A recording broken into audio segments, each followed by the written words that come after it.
好，煮藜麥咧，第一件事咧就要洗乾淨佢先。咁我哋就裝一杯出嚟先啦，咁今次就滗咗差唔多一杯啦，一杯三色藜麥。咁咧就要第一件事要洗乾淨佢先，一定要沖水，沖到佢冇晒泡泡為止。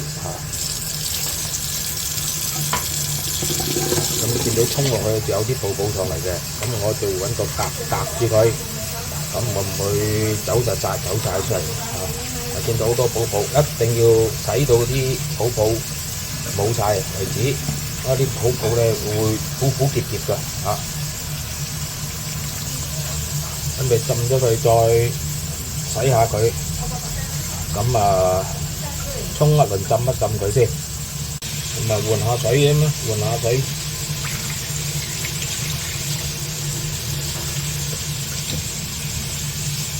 再沖過。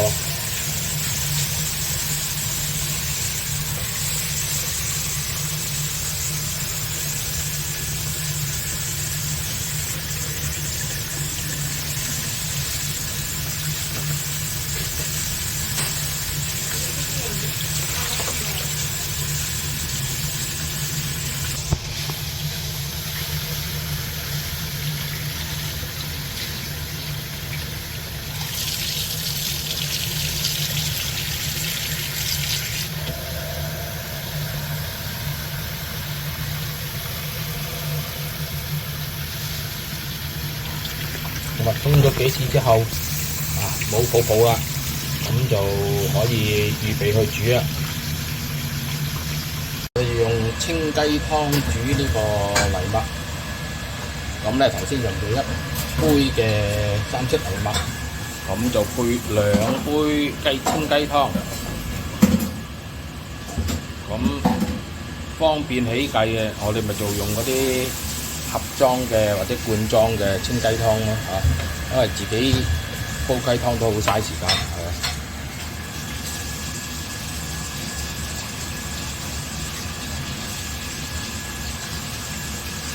咁咪1對2，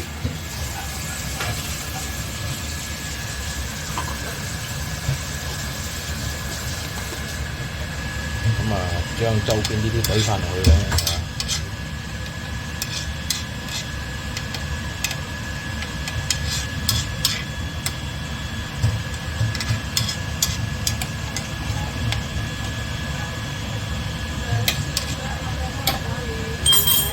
咁就開火煮，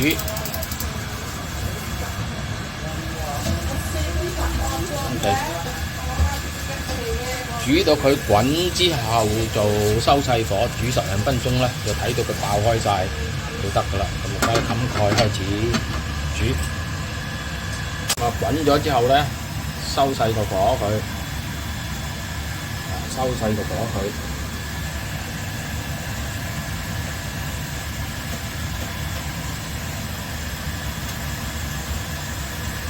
好，咁我哋再放入少少呢個欖油，咁咧做個口感會好啲。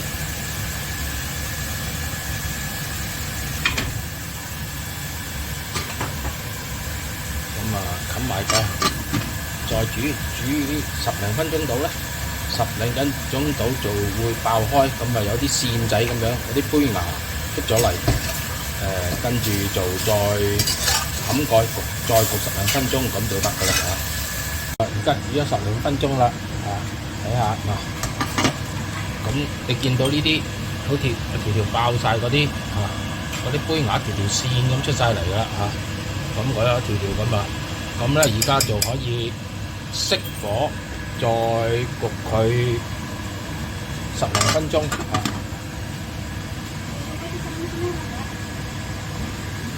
咁熄火。